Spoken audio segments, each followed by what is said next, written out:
Hello my dear friends, कैसे हो आप? आई होप कि आप बढ़िया होंगे ना। बेसिकली आपका स्वागत है।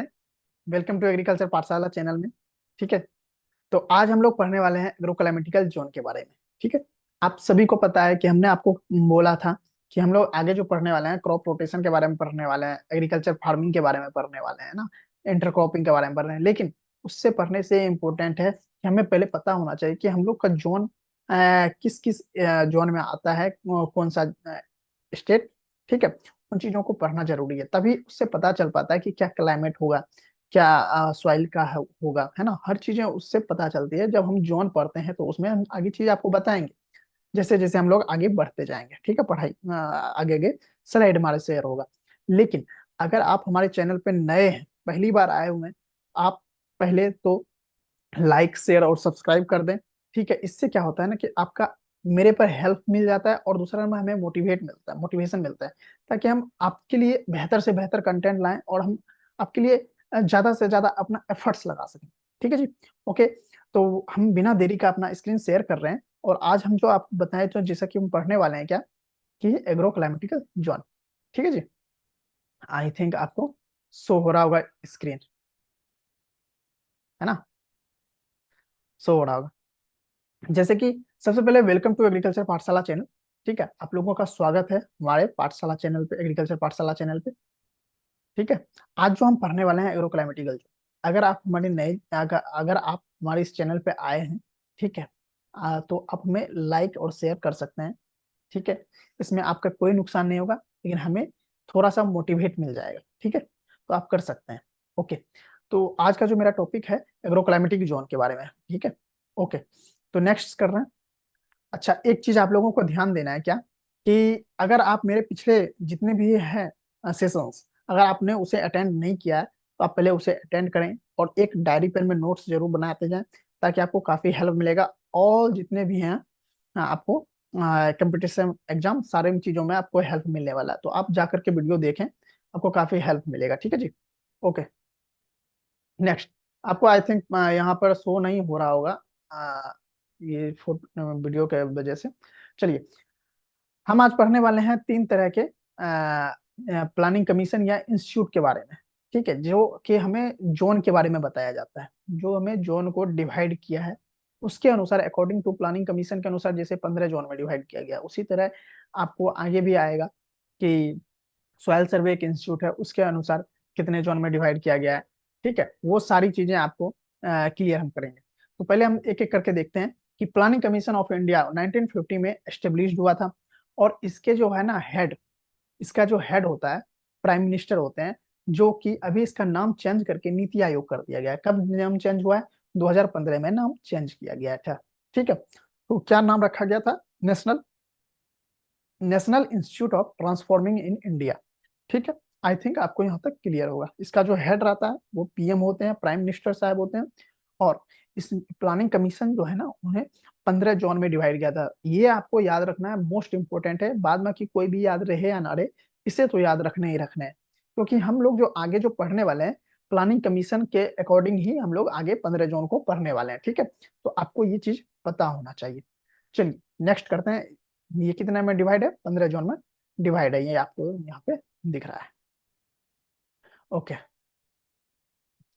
चलिए, तो सेकंड जो आता है अपना, सेकंड सेकंड में क्या आता है कि एनएआरपी, नेशनल एग्रीकल्चर रिसर्च प्रोजेक्ट। इसमें क्या है कि इसके अनुसार, इस जो नेशनल एग्रीकल्चर रिसर्च प्रोजेक्ट के अकॉर्डिंग, इन्होंने 127 जोन्स में डिवाइड किया है अपने इंडिया को, कि कौन सा एरिया किस जोन में आएगा। वो 127 जोन, 127 जोन में डिवाइड किया है। अगर आप नोट डाउन नहीं कर रहे हैं तो नोट डाउन जरूर करें, क्योंकि आप हो सकता है अभी याद रहेगा, बाद में भूल जाएंगे। ठीक है। तो नोट डाउन जरूर करें। नेक्स्ट। तो तीसरा जो आता है एनबीएसएस एंड एलयूपी, आईसीआर का एक इंस्टीट्यूट है, national bureau of soil survey and land use planning. ठीक है। इनके अनुसार जो है जोन्स को डिवाइड किया गया, 20 जोन में डिवाइड किया गया और 60 सब जोन्स में डिवाइड किए गए हैं।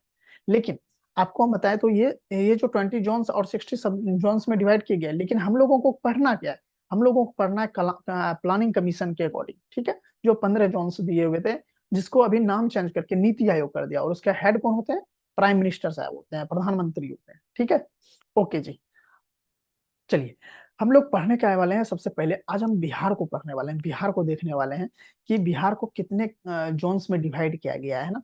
तो उन चीजों को हम अच्छे से जानकारी लेंगे और एक एक चीजें को क्लियर करते जाएंगे। तो सबसे पहले हम लोग को ये जानना है कि हमारा बिहार पड़ता कहाँ है।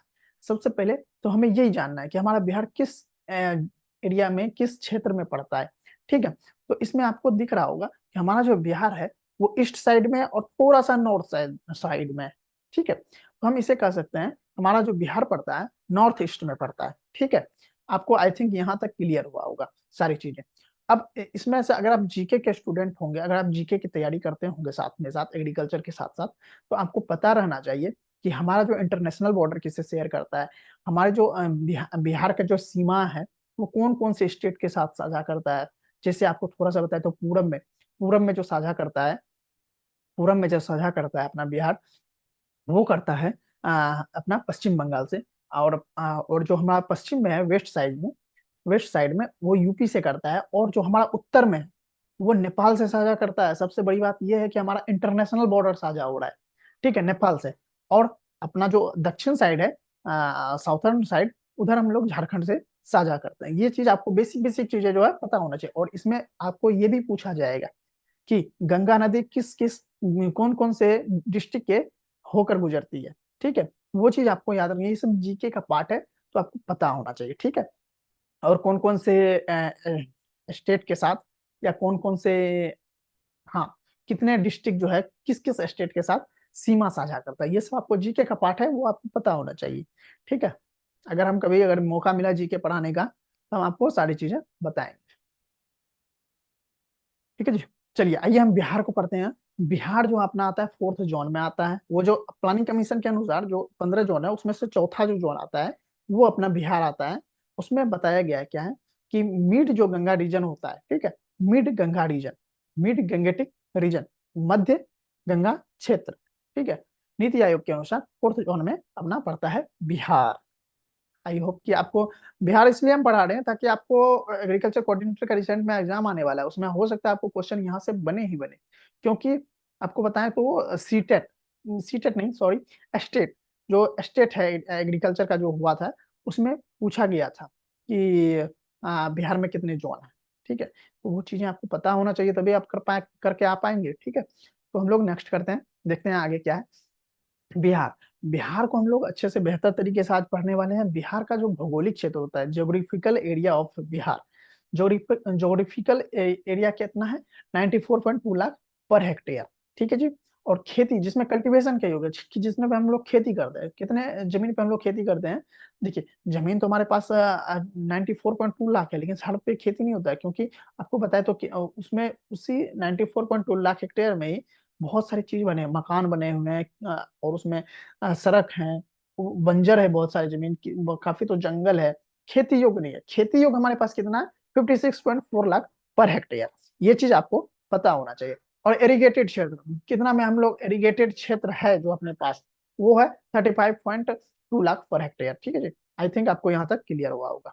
आप नोट डाउन साथ साथ करते जाएं, क्योंकि ये डाटा है और आपको याद ही रखने पड़ेंगे, इसमें समझाने वाली कोई बात है नहीं, ये आपको याद ही रखने पड़ेंगे। चलिए next, agroclimatic zone based divided. हम लोग जो एग्रोक्लाइमेटिक जोन जो डिवाइड करते हैं, जैसे 15 जोन में डिवाइड किया गया है प्लानिंग कमीशन के अनुसार, तो उसमें हम लोग अगर देखा जाए तो किस बेस पे हम लोग डिवाइड करते हैं जोन्स को, उसको हम देखने के लिए हम किस किन किन चीजों को हम लोग देखते हैं। तो सबसे पहला आता है क्लाइमेट, जो 5 चीजें हैं, उसमें 5 चीजें में आता है पहला क्लाइमेट। क्लाइमेट हम उसकी जलवायु देखते हैं। टेम्परेचर, तापमान देखते हैं, कहाँ पे कितना डिग्री का तापमान है। जैसे राजस्थान में देखेंगे तो हाई टेम्परेचर है, एरिड जोन है एक तरह से, है ना, एक तरह से क्या एरिड जोन है, शुष्क क्षेत्र, वो है राजस्थान, वहाँ का टेम्परेचर ज्यादा है, हाई है, और लेकिन कंपेरिजन टू अपना बिहार। ठीक है, तो यहाँ पे थोड़ा सा राजस्थान के मुकाबले टेम्परेचर लो है, तो हम इसी इसी हिसाब से हम लोग डिवाइड करते हैं जोन को। ठीक है, और रेनफॉल वर्षा के हिसाब से आप देखेंगे मेघालय में सबसे ज्यादा बारिश होता है। ठीक है, और अपने बिहार में उससे थोड़ा सा कम बारिश होता है। वो आगे आपके हम आपको बताएंगे अपने बिहार में कितना बारिश होता है। ठीक है जी, हर जोन का बताएंगे। तो आपको एक एक चीज नोट डाउन करने, ठीक है। तो आपको हम बताएं तो इस रेनफॉल से डिवाइड करते हैं। सॉइल मिट्टी देखते हैं कहाँ पे काली मिट्टी कहाँ है, लाल मिट्टी किधर है। आप जाएंगे साउथ साइड तो उधर लाल मिट्टी मिलेगा आपको, रेड सॉइल, ठीक है जी। और क्रॉपिंग पैटर्न, आपको पता होगा कि क्रॉपिंग पैटर्न में क्या क्या होता है, ठीक है। तो क्रॉपिंग पैटर्न पता होना चाहिए आप लोगों को, ठीक है। क्रॉपिंग पैटर्न का मतलब ये हो गया कि क्रॉपिंग पैटर्न में कि कहीं पे गन्ना होता है तो कहीं पे दाल होती है, कहीं पे गेहूं होता है तो कहीं पे चावल होती है ना। हर जगह का अपना अपना है। कहीं पे तंबाकू होता है, कहीं पे चाय का बागान होता है, कहीं पे रबर का खेती किया जाता है। मतलब क्लाइमेट के हिसाब से वो चीजें होता है। जैसे नारियल का सबसे ज्यादा अगर देखा जाए तो प्रोडक्शन कहाँ होता है, तो अपने साउथ साइड में होता है सबसे ज्यादा, है ना, केरल सब में। उसी तरह अगर मखाना का देखा जाए तो अपने बिहार में होता है मखाना का सबसे ज्यादा, है ना। लीची का देखा जाए तो मुजफ्फरपुर में लीची फेमस है। तो ये इसी इसी हिसाब से हम ये सारी चीजों को हम देखते हैं। उसके हिसाब से जोन डिवाइड किया जाता है कि कैसे कैसे कितने कितने जोन में किस एरिया को कितना जोन के अंदर रखा जाए, ठीक है। तो हम लोग आज बिहार जैसे पढ़ रहे हैं तो बिहार को टोटल 3 जोन में डिवाइड किया गया है, ठीक है। तो टोटल 3 जोन को हम लोग आज पढ़ने वाले हैं बेहतर तरीके से। आप अपने स्क्रीन पर देख पा रहे होंगे कि जो अपना बिहार है, बिहार का जो 3 डिवाइड एरिया है, आपको हम बताएं तो एक सेकेंड, आपको हम थोड़ा सा लिख के समझा देते हैं। हाँ, ये जो एरिया है, ठीक है, ये जो आपको एरिया दिख रहा है यहाँ से वैशाली बेगूसराय, ये आता है अपना फर्स्ट जोन, ठीक है जी। ये अपना फर्स्ट जोन में आता है, ठीक है। ये फर्स्ट जोन में आता है। और आप जो ये वाला एरिया देख रहे हैं यहाँ से, सुपौल सहरसा खगड़िया, ये जो एरिया है ये सेकंड जोन में आता है। और ये जो पूरा एरिया है यहाँ से भागलपुर मुंगेर लखीसराय नालंदा पटना आ, भोजपुर और बक्सर, ये सारे जो है इतना जो एरिया आता है शेखपुरा वगैरह सब बाका सब, ये आता है थर्ड जोन में। लेकिन थर्ड जोन को डिवाइडेड किया गया है 2 पार्ट, ठीक है जी। थर्ड जोन को डिवाइडेड किया गया है 2 जोन में। पहला पहला ये हो गया, ठीक है, और दूसरा ये हो गया, ठीक है। आ, आपको आगे चीजें बताएंगे, वैसे सारा चीज लिखा हुआ है, आपको कहीं कोई दिक्कत नहीं होगा। आपको फिलहाल हम समझाने के लिए बता रहे हैं। बिहार में जो है टोटल 3 जोन होते हैं, ठीक है। हम आप तीनों जोन को बारी बारी से पढ़ने वाले हैं, ठीक है। चलिए नेक्स्ट करते हैं। जोन फर्स्ट में, जोन फर्स्ट में क्या आ जाता है, नॉर्थ वेस्टर्न एलुवियल प्लेन, ठीक है, north western alluvial plain. Zone first आपको हम दिखाए तो ये देखिए, ये इस वाले जोन में, जस्ट सेकंड,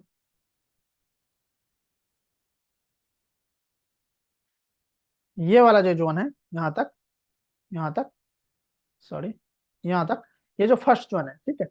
इस जोन में आप देखेंगे तो ये जो अपना आता है किधर आता है, कौन से साइड में आता है, वेस्ट के साइड में आता है, पश्चिम साइड में आता है ना। तो इसको हम लोग इस तरह से ध्यान में रखने वाले हैं, ठीक है जी। तो ये अपना आता है, जस्ट स्कैन, इसको स्क्रीन साफ कर दें। हाँ, नॉर्थ वेस्टर्न एलुवियल प्लेन है, नॉर्थ साइड में आता है और वेस्ट साइड में आता है। तो इसको हम क्या कहते हैं, नॉर्थ वेस्टर्न एलुवियल प्लेन। इसका ज्योग्राफिकल एरिया कितना होता है, 32 लाख पर हेक्टेयर होता है। पीएच इसका देखा जाए तो सॉइल का पीएच तो ये होता है 6.5 से 8.4। कल्टिवेटेड एरिया कितना हो जाता है, 20.50 लाख पर हेक्टेयर। ये देखिए डाटा है, डाटा आपको याद रखने पड़ेंगे। एरीगेटेड area 16.76 lakh per hectare. Rainfall ये जरूरी है, रेनफॉल कितना होता है अपने पश्चिम चंपारण के एरिया में और बेगूसराय से पश्चिम चंपारण उधर आप देखेंगे तो शिवहर, शिवहर से, सॉरी, ये जो देख रहे हैं शिवहर, ये सब जो एरिया पड़ता है वो सब एरिया जो आता है वहां पे कितना पड़ता है एनुअल रेनफॉल, अगर देखा जाए तो 1235 mm, ठीक है, ये एनुअल रेनफॉल है। और इसका जो मिड सॉइल होता है सैंडी लोम टू लोम होता है, ठीक है जी। यहाँ पे धान, मक्का, गेहूं, अरहर, तंबाकू, आम, लीची, केला, मखाना, गन्ना का खेती किया जाता है, कल्टीवेशन किया जाता है, ठीक है। आपको ये चीजें क्लियर होगा, आप नोट डाउन साथ साथ में करते जाएं। डिस्ट्रिक्ट इसमें कितने आते हैं? तो 13 डिस्ट्रिक्ट आते हैं। कौन कौन से? West Champaran, east Champaran, Gopalganj, Siwan, Sitamarhi, Sheohar, Darbhanga, Madhubani, Muzaffarpur, Saran, Vaishali. अच्छा, सारण को ही छपरा बोलते हैं। वैशाली, समस्तीपुर एंड बेगूसराय। ठीक है जी, आपको ये चीजें क्लियर हो गया होगा जोन फर्स्ट में। ठीक है, अब जोन टू में देखते हैं। तो ये जोन टू किधर आता है? वो आ रहा था अपना कहाँ? नॉर्थ में और वेस्ट में। नॉर्थ वेस्ट वेस्टर्न में आ जाता था। और अपना जो ये आता है जोन टू, जो आपका पड़ता है मधेपुरा, खगड़िया, पूर्णिया, ठीक है, ये जो अपना आ जाता है कटिहार एरिया, ये अपना आ जाता है नॉर्थ ईस्टर्न एलुवियल प्लेन में। नॉर्थ में और ईस्टर्न में पूर्व साइड में आता है। ठीक है, तो इसे नॉर्थ ईस्टर्न एलुवियल प्लेन कहते हैं। देखिए, रिलेट करके याद करेंगे तभी याद हो पाएगा। आपको मैप दिमाग में घूमना चाहिए जब आप नॉर्थ ईस्टर्न एलुवियल प्लेन बोलेंगे। बिहार में आपको पूरा दिखना है। नॉर्थ, इस नॉर्थ जैसे बोलेंगे तो आपको पता चलना चाहिए नॉर्थ नेपाल। ईस्टर्न जैसे बोलेंगे तो पश्चिम बंगाल। तो नॉर्थ ईस्टर्न तो मतलब पश्चिम बंगाल और नेपाल के साइड ही होने वाला है। ऐसे आपको रिलेट करना होगा। ठीक है, मैप आपके दिमाग में घूमना चाहिए। मैप आपको अच्छे से देखना पड़ेगा। इसका जियोग्राफिकल एरिया कितना होता है? 21.26 लाख पर हेक्टेयर। पीएच इसका कितना होता है सॉइल का? 6.5 से 7.8 होता है। कल्टीवेटेड एरिया कितना है? 11.78 लाख पर हेक्टेयर होता है। इरिगेटेड एरिया कितना है? 2.47 लाख पर हेक्टेयर है। रेनफॉल कितना है? तो रेनफॉल आपका पड़ता है यहाँ पे सबसे ज्यादा लगभग पड़ता है। ठीक है, किशन आपका आपको बताएं तो सबसे ज्यादा जो है अपना पड़ता है किशनगंज है एक जगह। ये आप देख पा रहे होंगे किशनगंज। यहाँ पे सबसे ज्यादा अपना बारिश होता है। ये जो कोना में यहाँ पे किशनगंज बहुत, यहाँ पे सबसे ज्यादा बिहार में अगर पूछा जाएगा, क्वेश्चन आ जाएगा बिहार में सबसे ज्यादा बारिश बारिश वर्षा कहाँ होती है, तो किशनगंज में होता है। आपको ये पता रहना चाहिए। ठीक है जी, तो हम लोग कहाँ थे? जॉन्टो पे। 1382 होता है यहाँ पे, सबसे ज्यादा होता है। आप देखे होंगे कोसी भी उफान मारता है तो पूरा बाढ़ में दह जाता है अपना बिहार। सैंडिलोम, सैंडिलोम यहाँ पे होता है पूर्णिया में, लेकिन एसिडिक सॉइल होता है। ठीक है, थोड़ा सा उधर का जो मिट्टी है एसिडिक होता है। ठीक है, अच्छा, क्रॉप कौन कौन से होते हैं वहां पे? धान, जूट, गेहूं, मूंग, केला, कद्दू वर्गीय। कद्दू वर्गीय मतलब कुकर बेटी से। इसमें इंग्लिश में तो बोलने की जरूरत नहीं है ना। धान को पैडी बोलते हैं, जूट को जूट ही बोलते हैं, गेहूं को व्हीट बोलते हैं, मूंग को ग्रीन ग्राम बोलते हैं, केला को बनाना बोलते हैं। कद्दू वर्गीय मतलब कुकुरबिटेसी से फैमिलीज में जितने भी आते हैं वो कद्दू वर्गीय हो गए। मिर्च, चिल्ली।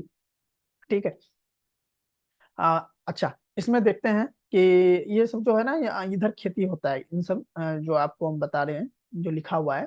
ठीक है, ये सारी चीजें का इधर ना खेती होता है जोन टू में। डिस्ट्रिक्ट इसमें कितने आते हैं? डिस्ट्रिक्ट 8 आते हैं इसमें। किशनगंज आते हैं, अररिया किशनगंज में सबसे सर्वाधिक बारिश होता है। अररिया आता है, पूर्णिया आता है, कटिहार, सहरसा, सुपौल, मधेपुरा और Khagaria.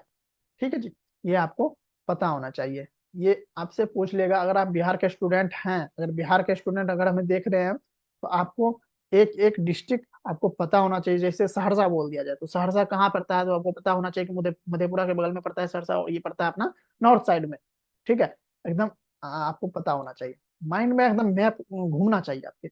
John three, John three को देखिए। अब देखिए यहाँ पे काफी सारे कंफ्यूजन होते हैं। आपको काफी सारी जगह आपको बताया जाएगा कि बिहार में जोन 4 होते हैं, लेकिन नहीं, बिहार में जोन 4 नहीं होते हैं। बिहार में जोन 3 ही होते हैं। लेकिन 3 को जो है दो भाग में डिवाइड किया जाता है। जोन ए, जोन 3A और जोन 3B। इस तरह से डिवाइड किया गया दो भाग में। ठीक है, जो जोन 3 जो आता है साउथर्न, साउथ वाले पार्ट में आता है, झारखंड की तरफ आता है, तो साउथ साउथ के साइड हुआ ना, तो इसको हम बोलते हैं साउथर्न एलुवियल प्लेन। ठीक है, इसमें कितना होता है? 39 लाख पर हेक्टेयर इसमें जमीन जो आते हैं, इतना आता है टोटल साउथर्न जोन 3 में। ठीक है, आपको आई थिंक यहाँ तक क्लियर हो। अब जॉन 3A को हम समझते हैं। जॉन 3A जो होता है अपना साउथर्न ईस्टर्न प्लेन होता है। इस साइड वाला भाग आपको बता रहे हैं, साउथर्न और ईस्टर्न पूरब साइड वाला भाग, भागलपुर वाला एरिया सब वो आ जाता है। भागलपुर का मैप में अगर दिखाएं आपको तो ये वाला पार्ट आ जाता है। जस्ट सेकंड, ये एरिया जो है, ठीक है, यहाँ जो आता है ये वाला एरिया अपना आता है जोन 3A में। ठीक है जी, ओके, ठीक है जी, चलिए नेक्स्ट करते हैं। जोन 3A में साउथ ईस्टर्न प्लान आ जाता है। ठीक है जी, जियोग्राफिकल एरिया की अगर बात हम इसका करें, जियोग्राफिकल एरिया कितना हो जाता है 10.99 लाख पर हेक्टेयर। ठीक है, जियोग्राफिकल मतलब उसका पूरा जोग्राफिकल एरिया, मतलब जो इतना कितना लैंड में साउथर्न ईस्टर्न प्लेन है, ठीक है, वो एरिया 10.99 लाख पर हेक्टेयर है। पीएच, जो सॉइल का पीएच है यहाँ पर 6.5 से 7.5 होता है। और कल्टिवेटेड एरिया जहाँ पे खेती किया जाता है 4.95 lakh per hectare. Irrigated area यहाँ पे सिंचाई की सुविधा है 2.71 लाख पर हेक्टेयर। ठीक है, और रेनफॉल, रेनफॉल यहाँ पे देखिए, रेनफॉल जो अपना होता है यहाँ पे होता है 1150 mm। डिस्ट्रिक्ट जो होते हैं 6 डिस्ट्रिक्ट होते हैं, शेखपुरा, लखीसराय, जमुई, मुंगेर और भागलपुर, बांका। ठीक है जी, आई थिंक आपको यहाँ तक क्लियर होगा। ठीक है, जोन 3 बी में क्या आता है, साउथ वेस्टर्न एलुवियल प्लेन आता है अपना। ये कितना होता है geographical area 29.73 lakh per hectare, इसमें पटना वगैरह सब आता है।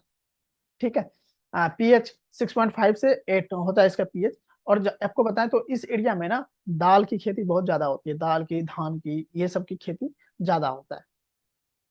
ठीक है, हाँ।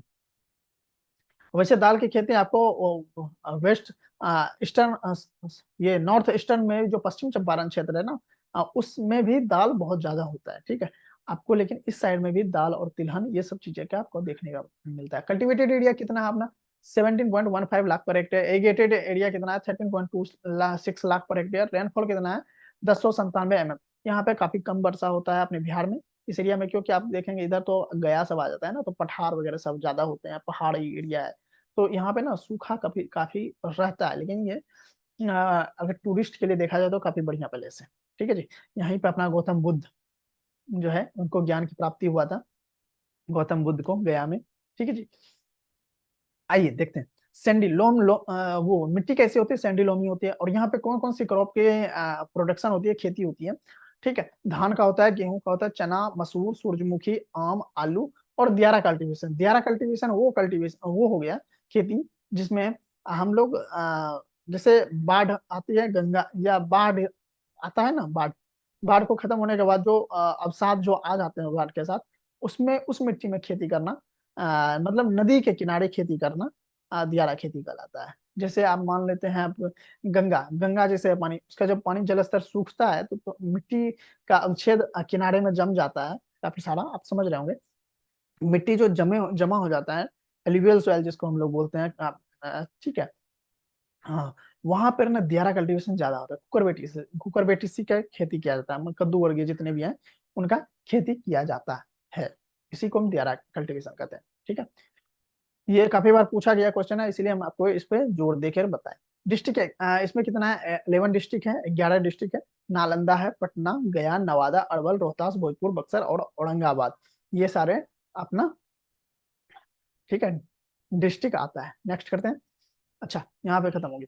ओके, सब थैंक यू सो मच आप लोगों को हमारे यहाँ तक बने रहे। ठीक है, लेकिन आपको हम बताएं तो अगर आपने हमारे चैनल को लाइक और शेयर सब्सक्राइब नहीं किया तो आप वो कर लें।